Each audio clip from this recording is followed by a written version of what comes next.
Bonjour et bienvenue sur la chaîne Flamme et Psy. Vous y trouverez des tirages d'oracle relatifs aux énergies de la semaine pour les flammes jumelles, mais aussi des outils tels que des méditations et des soins pour favoriser le parcours flamme jumelle qui passe par l'intégration de l'amour inconditionnel qui nous rapproche de notre âme et qui est un nécessaire retour à soi-même dans ce parcours. En effet, ce parcours d'éveil à soi-même à travers la rencontre de notre jumeau est parfois compliqué et bousculante. Si vous avez besoin d'un temps personnalisé dans ce parcours, vous pouvez me contacter avec l'adresse mail que vous trouverez sous la vidéo afin de prendre un rendez-vous personnalisé. Vous pouvez également faire un don pour soutenir cette chaîne.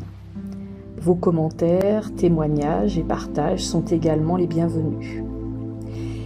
N'hésitez pas à vous abonner et à actionner la cloche pour être prévenu des dernières nouveautés. Nous nous retrouvons aujourd'hui pour le tirage des énergies de la semaine du 16 novembre et de la nouvelle lune du 15 novembre pour la polarité masculine, féminine et pour le lien. Pour rappel, il s'agit d'un tirage général, prenez donc ce qui vibre pour vous. Vous pouvez vous retrouver dans la polarité masculine ou féminine. Aujourd'hui, j'ai donc choisi pour avoir quelques messages, conseils sur ce qui est au travail au moment de cette nouvelle lune, l'oracle des gardiens de la lumière de Kyle Gray. Pour la polarité masculine, c'est la carte Horus, la porte cosmique, qui est sortie et qui nous rappelle que dans cette polarité masculine, vos pensées sont magnétiques et puissantes, des changements miraculeux s'opèrent en ce moment. Alors cette carte est sans doute un rappel pour la polarité masculine à sa capacité médiumnique, à sa capacité également à voyager entre les mondes.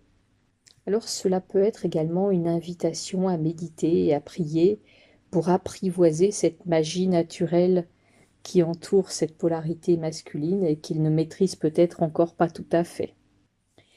Horus, qui est donc un adepte de cette magie rituelle de voyage entre les mondes, peut nous aider à créer des bulles d'énergie dans le monde afin de nous permettre d'accéder à la lumière, à la sagesse et à la perspicacité. Si vous voyez apparaître le symbole d'un œil, sachez qu'Horus vous demande de prendre conscience de votre manière d'influencer l'énergie environnante, ainsi que son influence sur vous. Alors cette carte oracle est également une invitation à se rappeler que vous êtes connecté à l'univers et que vous avez les capacités de réaliser des expériences miraculeuses. Vos pensées, paroles et actions sont comme des aimants qui attirent l'énergie créatrice et façonnent votre monde. Cette carte nous rappelle aussi que nous avons une porte stellaire au niveau du chakra au-dessus de notre tête, une sorte de vortex énergétique qui est influencé par notre propre énergie et que nous pouvons y déposer des idées pour créer ce que nous cherchons. Par cette porte, nous pouvons aussi recevoir la guidance de l'univers qui nous offre l'abondance, le soutien et la guérison, mais cela résulte de notre capacité à nous connecter à l'univers et à accepter sa présence. Donc cette carte nous amène une vraie opportunité de compléter dès maintenant cette connexion en dirigeant nos prières et nos intentions vers le cosmos. Pour la polarité féminine, la carte qui est sortie est la carte Maître Bouddha, conscience accrue. Cette carte nous rappelle que nous avons une profonde connexion et que nous pouvons faire confiance à notre voix intérieure. Bouddha nous aide à prendre contact avec notre enseignant intérieur et nous encourage à reconnaître notre état de santé et à l'accepter pour dépasser nos souffrances. Cette carte est également une invitation à avancer au-delà des illusions créées par nos peurs afin d'être davantage concentrés sur nos priorités et sur ce qui peut nous être utile sur notre chemin. Car la souffrance finit toujours par disparaître et si nous reconnaissons la façon dont nous nous sentons et les raisons d'une santé peut-être un peu moins bonne ces temps-ci ou d'une certaine fatigue, eh bien on pourra surmonter cette épreuve plus facilement. Et dans ces moments de souffrance, nous pouvons appeler Bouddha pour qu'il nous aide à nous souvenir que nous faisons partie de quelque chose de bien plus grand que la souffrance. Cette carte nous rappelle aussi que la roue du karma tourne en notre faveur et que nos actes de bonté et de bienveillance seront bénéfiques. Cette carte nous rappelle aussi que par rapport aux questions que nous pouvons avoir sur notre vie, nos relations, notre habitation ou notre travail, nous aurons un enseignement de la part de Bouddha, qui serait en quelque sorte notre professeur particulier ou notre enseignant intérieur. Pour le lien, la carte qui est sortie est Radha, flamme de l'âme. Redécouvrez une part de vous-même disparue, expérimentez l'harmonie et la guérison des relations. Alors c'est intéressant parce que cette carte peut aussi nous évoquer un peu cette relation flamme jumelle, justement. Cette déesse hindoue est la contrepartie féminine de Krishna et sa flamme jumelle. Elle représente Shakti, l'esprit divin féminin et créatif de la force de vie universelle. Sans le féminin, le masculin ne peut être créé, et c'est pour cela que Shakti est une force puissante qui est vénérée et respectée. Radha est entièrement dévouée à son partenaire et elle illustre l'adage ancestral selon lequel, derrière tout homme puissant, se trouve une femme puissante. Elle se dévoue à soutenir tous ceux qui cherchent l'harmonie et la guérison des relations. On peut dire que d'une certaine manière, elle savait ce que signifiait le fait d'être séparée de Krishna, et elle peut donc apporter un grand soulagement à ceux qui souffrent de la perte de leur partenaire, ou d'une rupture, ou d'un temps de séparation. Donc peut-être, pendant ce parcours de flamme jumelle où certains peuvent vivre la séparation, eh bien, ça sera intéressant d'invoquer Radha pour nous soutenir. Cette carte nous rappelle aussi une union d'amour, une connexion, une harmonie relationnelle qui sont cruciales en ce moment. Il est cependant important de se rappeler que les relations ne peuvent nous combler entièrement. Seul l'amour de nous-mêmes peut y parvenir.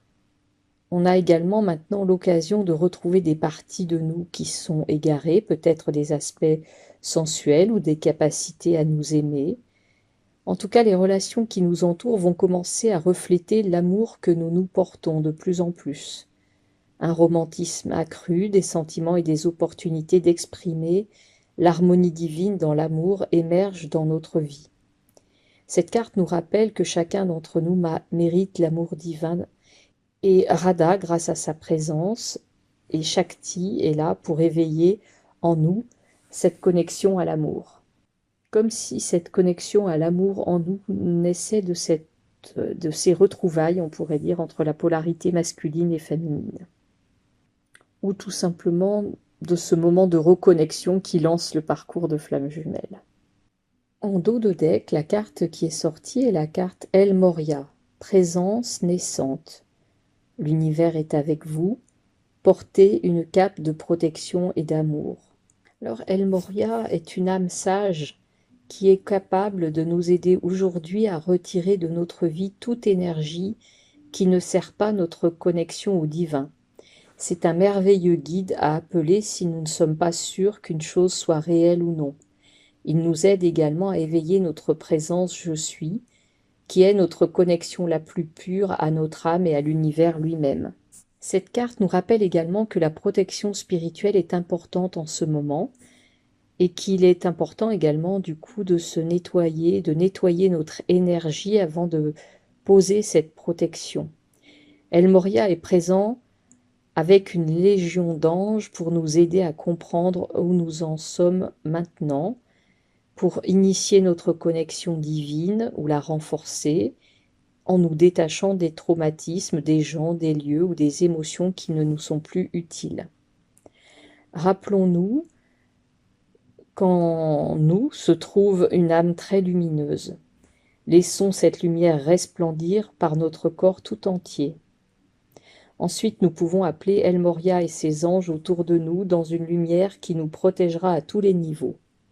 Il va être important également de se rappeler que le fait d'affronter nos peurs et de voir la vérité en face renforcera notre connexion à la force de vie universelle. Alors pour voir l'énergie dans laquelle nous allons évoluer les prochains jours, dans les prochains jours plus exactement, j'ai choisi le Téléma Tarot aux éditions Lo Scarabeo. Pour la polarité masculine, 2 cartes sont sorties. La carte numéro 2 de la papesse, qui nous rappelle que la connaissance que possède cette polarité masculine vient du plus profond de lui-même, et qu'il est temps qu'il apaise son esprit et qu'il laisse le monde environnant lui révéler sa sagesse. Cette carte est associée au 6 de bâton, qui nous rappelle que un vainqueur est arrivé, donc comme si cette polarité masculine était venue à bout de quelque chose qui était compliqué pour lui jusqu'ici peut-être, et qu'en tout cas, il a passé cette épreuve avec succès. Pour la polarité féminine, 3 cartes sont sorties. Le 3 de coupe, qui nous parle en quelque sorte, on pourrait dire, de réjouissance, de pouvoir profiter de tous les plaisirs de la vie. Cette carte est associée à la carte de la reine de bâton. Et cette reine nous parle d'une personne qui sait parfaitement la lumière qui émane d'elle-même. C'est une personne qui, on pourrait dire, a maîtrisé son feu intérieur et qui, en quelque sorte, le fait rayonner dans le monde. Et en même temps, c'est une personne qui est dans son rayonnement, certes, mais en même temps tient le monde un peu à distance. On pourrait dire que peut-être cette polarité féminine a appris que pour pouvoir rayonner, il faut aussi qu'elle puisse se couper de certaines énergies plus négatives ou polluantes dans sa vie. La troisième carte qui est tombée sur la polarité féminine est la carte du 9 de denier. Elle nous parle du fait que cette jeune femme aime être dans son jardin et profiter de la compagnie de son faucon. Tout ceci représente en quelque sorte le résultat à la fois d'un travail qu'elle a mené sur elle d'une façon, je dirais, assez sérieuse, régulière, persévérante, et de ce qu'elle a gagné. Donc on a l'impression quand même d'une polarité féminine qu'on pourrait trouver elle aussi assez accomplie. On voyait du côté de la polarité masculine qu'il avait également rencontré, ou en tout cas, oui, rencontré une victoire sur son parcours. Donc pour les deux, on a le sentiment quand même qu'un grand travail s'est fait et que chacun tire en quelque sorte les bénéfices du travail accompli. Alors, pour le lien, 2 cartes sont tombées, la carte du 2 de bâton. Cette carte nous parle du fait que cette personne, sur cette carte, attend un signe du divin en quelque sorte, qui indiquerait le moment de pouvoir mettre en œuvre la suite ou la prochaine étape en quelque sorte. Donc on pourrait dire que sur le lien, il y a plutôt une énergie d'attente du timing divin finalement, du moment parfait pour que les choses puissent se mettre en place. La seconde carte qui est tombée sur le lien est la carte du magicien, qui nous parle aussi du fait qu'il exerce maintenant un total contrôle sur son monde. Il est en capacité effectivement de faire flotter tous ces objets autour de lui dans l'air, parce qu'il l'a voulu, parce qu'il maîtrise son monde. Donc en quelque sorte, on peut dire que c'est peut-être aussi parce que la polarité masculine et féminine sont arrivées à une certaine maîtrise, chacun de leur côté, qu'ils peuvent se mettre maintenant en attente d'un signe pour pouvoir passer à l'étape suivante sur le lien. En dos de deck, la carte qui est sortie est la carte du monde. Sur cette carte, on voit une jeune femme danser au rythme de la musique de toute la création et en quelque sorte, nous inviter aussi à nous relier à la fois à tout ce mystère de la création, mais aussi à toute cette beauté de la création. Comme si nous étions invités maintenant à la vie. Alors, pour terminer aujourd'hui, je vous propose de recevoir ou de prendre un petit message grâce à l'oracle de la sagesse mystique de Gay Guthrie. Pour la polarité masculine, la carte qui est sortie est la carte « Retrouver le sourire, vivez dans le moment présent ».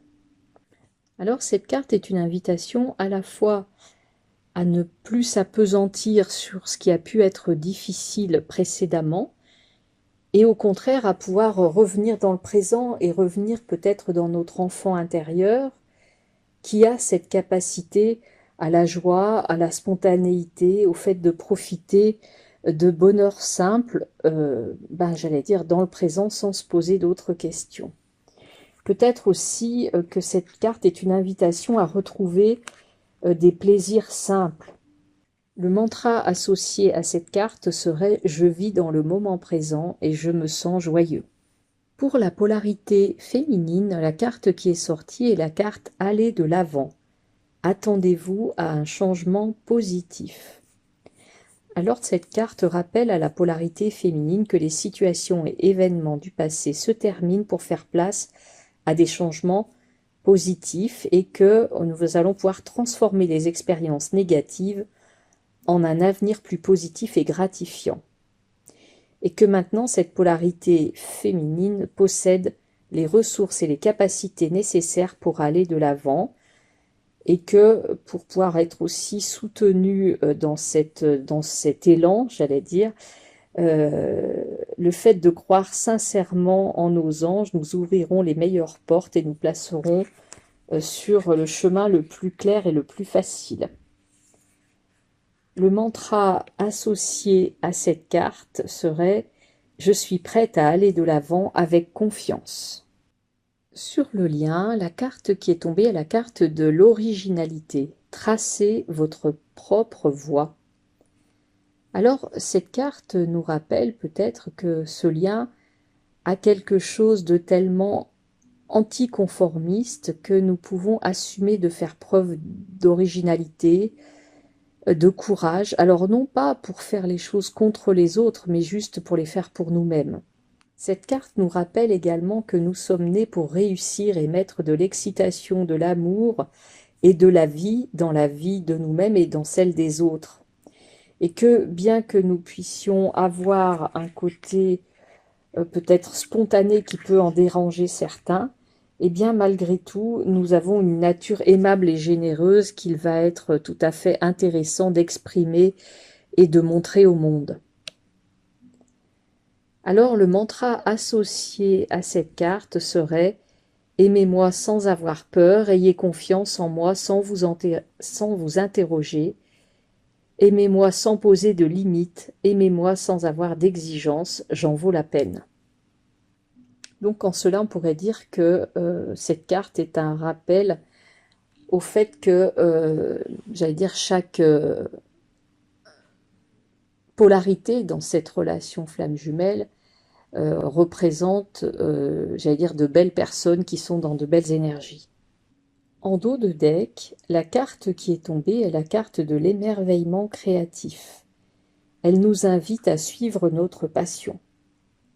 Cette carte nous rappelle que nous sommes capables de créer ce que nous avons imaginé dans notre tête. Nous sommes en quelque sorte du coup des êtres créateurs, mais non seulement nous avons créé quelque chose dans notre tête, mais nous avons également pris la peine de relier cette intention pour la connecter à la vie. Et du coup, c'est une intention qui va pouvoir se manifester. Cette carte nous rappelle que nous avons effectivement une passion et que nous pourrons un jour vivre de cette passion et de notre créativité sincère. C'est une invitation, on pourrait dire aussi, à créer notre propre emploi dans le domaine qui nous passionne. Le mantra associé à cette carte est « Je suis inspiré à être créatif ». Alors, j'espère que ces quelques indications pourront vous permettre de traverser au mieux les énergies des prochains jours. Je vous dis à très bientôt.